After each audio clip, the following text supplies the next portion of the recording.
And we're live.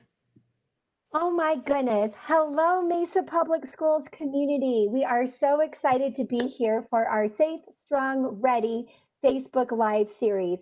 Today, we are going to be talking about family support networks. And joining me is Mrs. Michelle Grimaldi. Michelle, wave your hand, Michelle. Hello, Mesa Michelle. Land. Michelle has been employed in Mesa Public Schools for 30 years, so she knows so much information about this school district and about our amazing city and all of the resources that it takes to support our families in this very unique, very first day of school opening in a remote learning environment.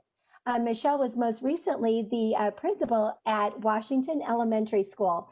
She is now our coordinator of community support services. So she's going to be a really great resource for us. And I'm going to talk a little bit, give an introduction around the Family Support Network teams at each of our schools. And then we're going to jump into questions and answers. So please add your questions into the Facebook chat. And we are monitoring those. And I will start watching your questions come in. And we're going to answer as many of those as we can in about 20 to 30 minutes. So again, welcome. We're so excited that you're here, and we hope that you all had the very best first day of remote learning. Again, I am Andy Forlis, the very proud superintendent of Mesa Public Schools. And we know that opening in a remote environment requires different resources because we have asked a huge responsibility of our families to provide learning opportunities for their children in their homes. And so we knew that we couldn't keep business as usual. So it is the smart, creative, and innovative thinkers like Mrs. Grimaldi that came together with a design team and said, we need to have a family support network at every one of our schools so that if a family needs help, we can get it to them as quickly as possible. So you will notice on your school's webpage, there is a big red help button. That is designed, you hit that button, help, and then you register, you type in exactly what you need. There's a team on the other end that will match your desire, your needs to the best resources possible. So that is our attempt of reaching into your homes and into your communities to be able to help you in this remote environment. Now, that doesn't take the place of your teachers, your counselors, your social workers, your principals, assistant principals, deans. All of them are reaching out to be connected to you to get you what you need to support you in this remote learning environment. So that family support network is in addition to layer to those great people that you've relied on for many, many years within our schools. So, Michelle, let's get started with some questions that are already coming in. Can you talk a little bit more, some of the details? I shared just an overview. Can you share some details of what the Family Support Network, the purpose and what they do and what the families can expect? Absolutely.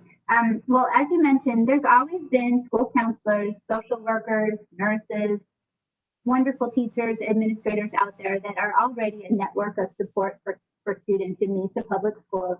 But with COVID and trying times, we learned that we want one more option for families to contact us. You mentioned that there's a help button on each school website. You can't miss it. It's red. And basically, it channels your needs into two different pathways.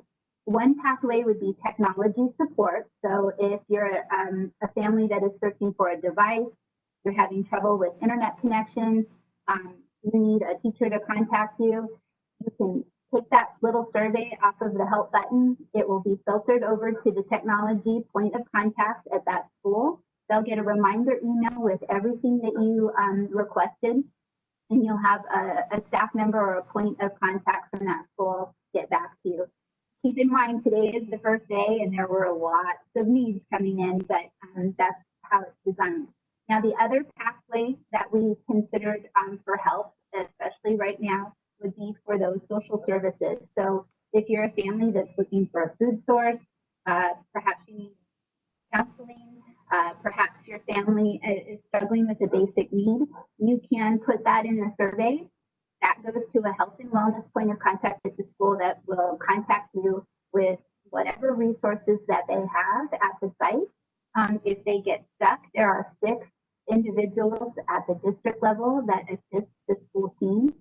and I'm always available also to help families. Excellent. I really appreciate that. Sometimes schools, no matter how small or big they are, sometimes can be very complicated, and it's so you don't always know the right person to reach out to. So I really appreciate the thoughtfulness of that team putting together that idea of the help button because that's a catch-all for any kind of questions that people have. So thank you to Well, you and your team for that. well, it's a team effort for sure. Also, schools are basically academic based. So we have to partner with food banks, behavioral health agencies, faith-based organizations, a whole village of people to help with needs in Mesa Public Schools. So we've got a lot of questions coming in about technology. And I know that you talked about that there's a point of contact through that help button.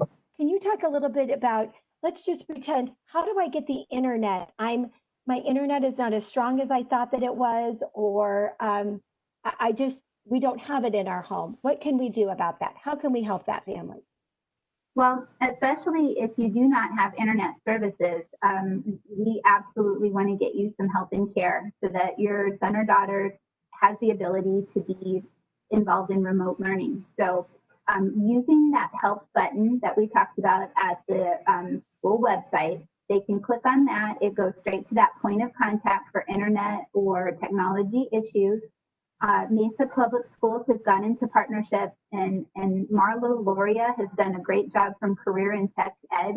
She's been working with partners like Cox and other internet companies that will provide free to low cost internet connections for families. It will also, we also have the ability to give limited hotspots out. There's areas way out by Taft, I know, that are county island, and so they struggle with internet connection. So if you're one of those families that is really struggling, please use that option, that help button, to get to that point of contact for your school. Always you can call the school office too, but if you struggle with that piece, use that help button. So we've got some questions coming in around meals, and I'm going to take the first part of that. So the question is, how are we going to get meals during remote learning? So I want to let everybody know that every school has meal distribution between 11 o'clock and 12:30 at their school site. So you will see signage that will allow for safe distribution of meals. It will be lunch and then breakfast for the next morning.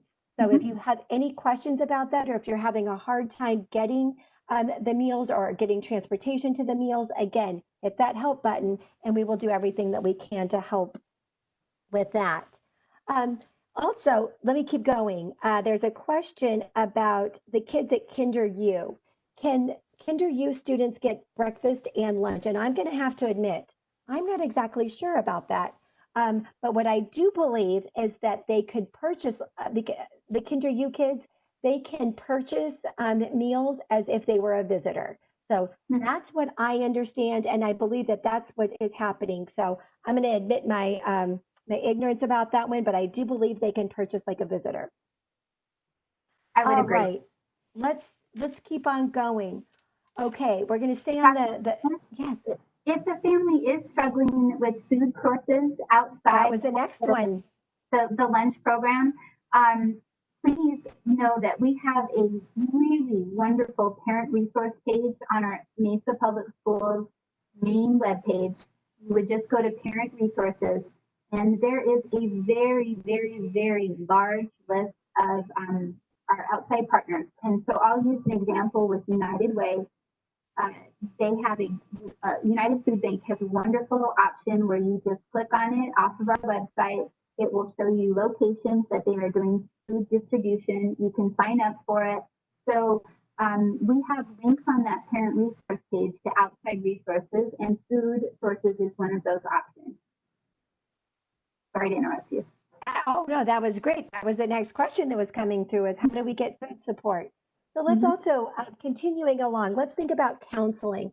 Think about our kids have been out of school since March. They've been, and there might be some counseling services that are needed. How might a family access counseling services, Michelle?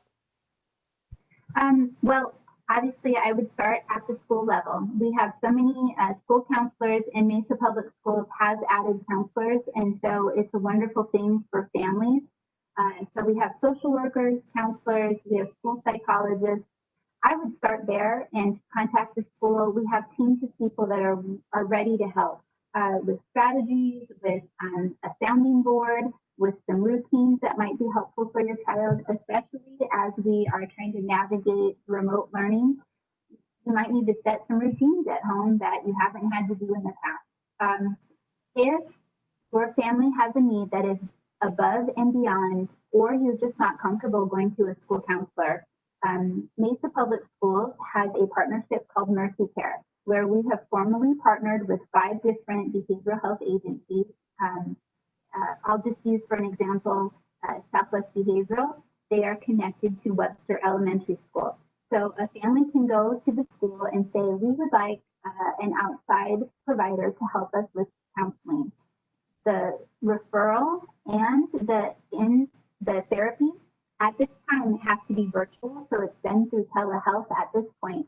But during regular face-to-face learning, that therapist is on that campus at least once a week, and the family can do a referral with that agency, and therapists will be at that site to meet with the child and help them with any issues and family issues as well. So we're very lucky to have our Mercy Care partners.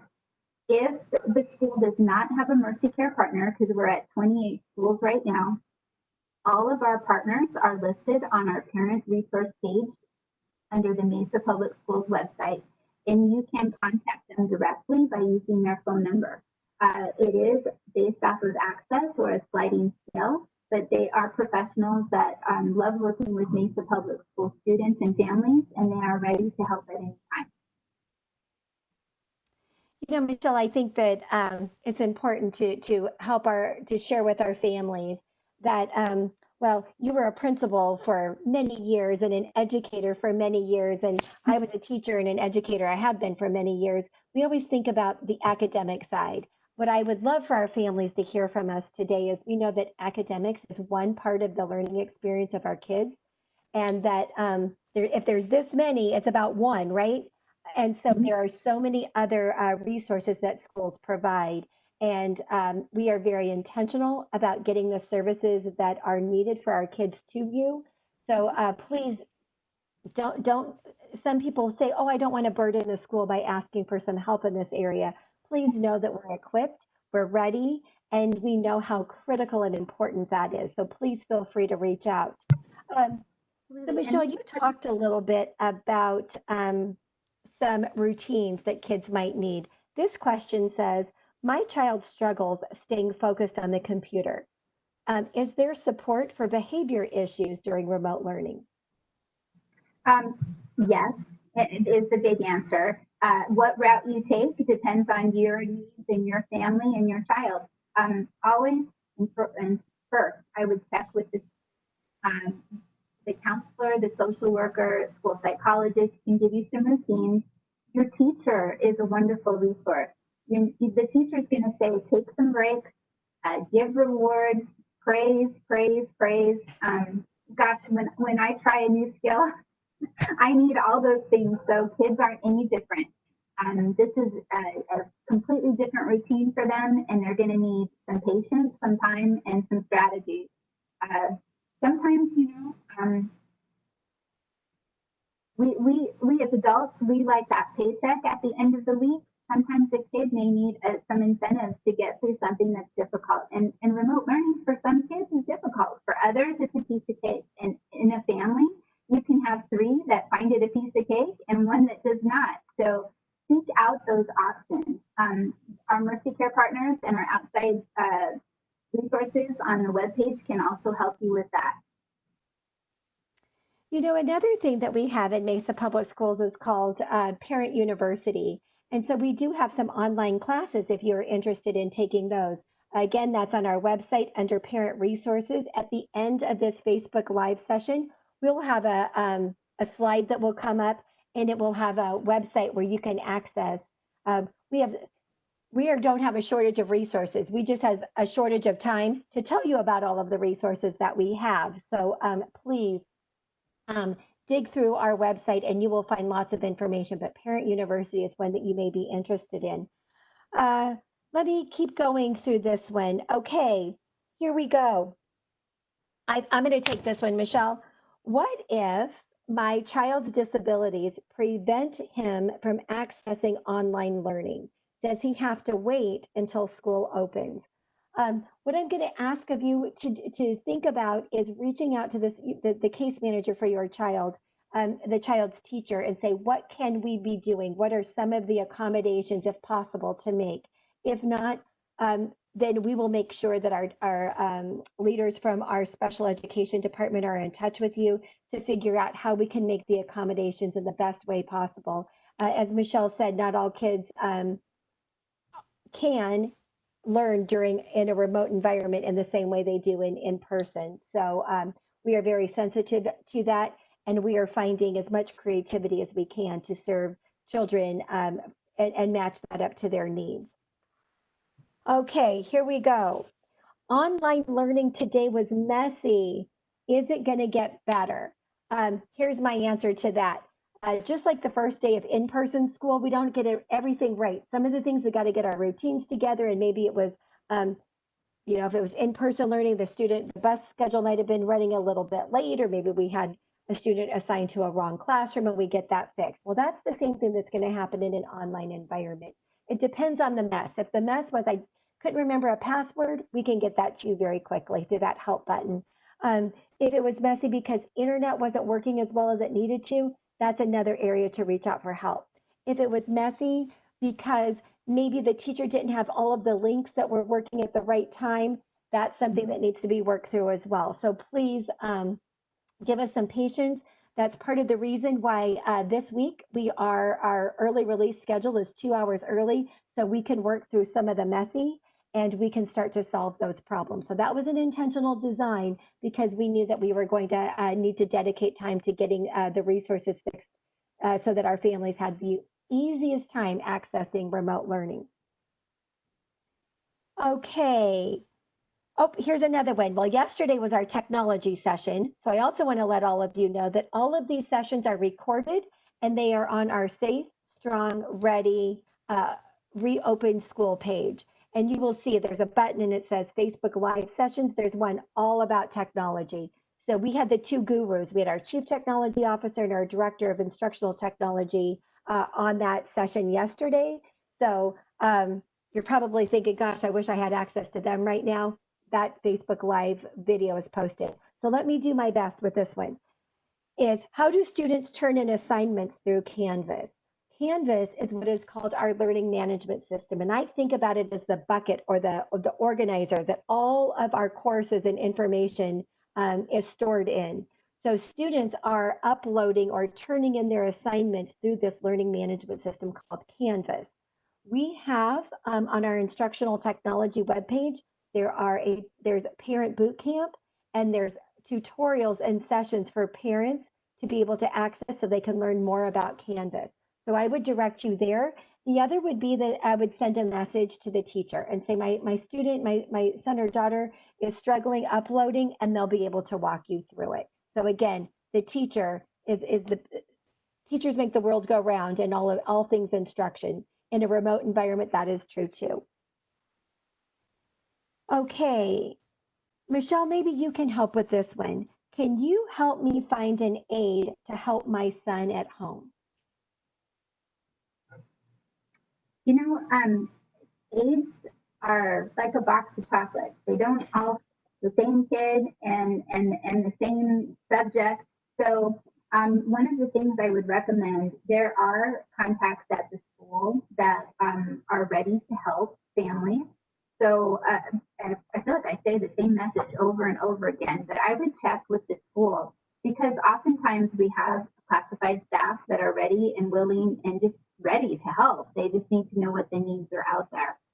We typically don't recommend outside tutors unless they have been fingerprinted and they are vetted with Mesa Public Schools because we want to make sure we keep kids safe. And so I would start with the school because that's where you find the most confident, child-friendly, subject-driven folks. Thank you, Michelle. And I'll take the next one. The next Okay. one is advice, please, on not micromanaging our children's learning. Will the teacher reach out if there are academic or behavior issues? So I'm not exactly sure if this is a elementary or a junior high or a high school student, but I'm going to answer the same way. So what I think about as a parent is this remote environment, how similar and different is it than that in-person environment? So in person, I would expect if my child was having academic or behavior challenges, the teacher is going to reach out to me and let me know that there's problems. That same thing is going to happen in a remote environment. So if students are not keeping up with their assignments, or maybe they have some behavior that's getting in their way of learning, or maybe getting in the way of others learning it during a meeting like this, a WebEx meeting, then I, as the teacher, I'm going to reach out to the parent and say, we've really got to work on some new and different strategies during this remote environment as well. So yes, your teachers are very good at letting you know when your kids need additional help, whether it's in person or it's in a remote environment. Um, okay, here's another one. Here's a good question. Why is the district charging for Explore programming this week? And I'll take that one. So this is a little bit complicated and doesn't sound very, it's not a super exciting answer. So we are operating right now on executive orders that have come out of the governor's office. When school closed in March, so think about we've been closed for 5 months. The governor closed school on March 16th. With that executive order said that we could provide childcare at tuition-based childcare even during school closure. Well, Mesa Public Schools, we did not provide that beginning in March. We were paying attention to the pandemic. We were paying attention to family interest, and we didn't provide that childcare. Other districts around us did. Well, school is opening August 4th. We've had parents reach out and say, please, can you open up Explore during this remote learning time, beginning August 4th? So we have opened that up under that executive order that says that we can charge for childcare. So that's what's currently happening. Important to know, we were scheduled to be at 34 schools. Based on parent and student demand, we are now offering Explore at 9 of our schools, and that is tuition based. So again, it is working within the executive order from our governor's office. Okay, can my child work on their classes after school hours when I can help them and not be marked absent? Absolutely. That answer is yes. We understand that a remote environment is different than an in-person environment. We are taking attendance, but we also know that we need to be flexible and nimble. So what happens is attendance, students are marked present based on their logons and their completion of assignments. So that's what we're paying attention to. So please make sure that your children are logging in so they are marked present. And yes, we are flexible. In fact, that synchronous learning, where teachers are teaching live and they are instructing in a live environment, those are being recorded because we know. Let's just say that you're having a technology challenge and you can't get into that live math lesson. That is recorded so students can access that later. So when you log in to access that later, that's what we're paying attention to as well. So that's a good question. And we also often have multiple family members trying to use a home internet at one time, which at my house can cause an issue. So we know that sometimes to stagger instruction. Absolutely. So our taking attendance, we want our children to be present. We're flexible about when they are present. Now, there are some lessons that teachers are going to say, I really need you here because we're doing some class team building and I want to make sure you get to know your classmates. So we're going to want to make sure that we prioritize that. But again, as Michelle said, we understand that families are doing the very best that they can in a very unusual situation. Okay, do I need a parent portal account for my child to log in? Students log in using their student account. It's the parent account that allows you to get in to monitor grades, look at behavior, and watch the progress of your child. So it's your child's account that gets them into their own instruction and their course. So hope I answered that to a level of detail for you. If not, that red help button. Let me see. I think we are getting through the majority of the questions. Are there questions coming your way that have not yet been answered or asked? We have about up to 5 minutes left. Is there anything else, Michelle, that we could be sharing about supporting our families during remote learning? No, I will put a shout out for counselors and social workers. If you truly feel like your student needs some guidance after this week with remote learning, friendship, making connections with their teacher, I really would suggest talking to the school counselor. They can visit virtually as well, and see the child and give them strategies. So this week is new and hard for everyone, and we can rise to those challenges with a little bit of help and a little bit of patience. Yes, we appreciate you. And, you know, we are watching this pandemic very, very, very closely. And we know that in-person learning with students and teachers is the very best way for learning to happen. And we are going to continue to think creatively to replicate those very special relationships that teachers and students have, as well as with their classmates. And so we really appreciate you being patient with us as we adapt to this new environment. So I think we have nothing more. We were looking for a great mic drop moment, but I'm not.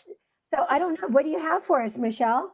Nothing. Drop the mic and drop the mask.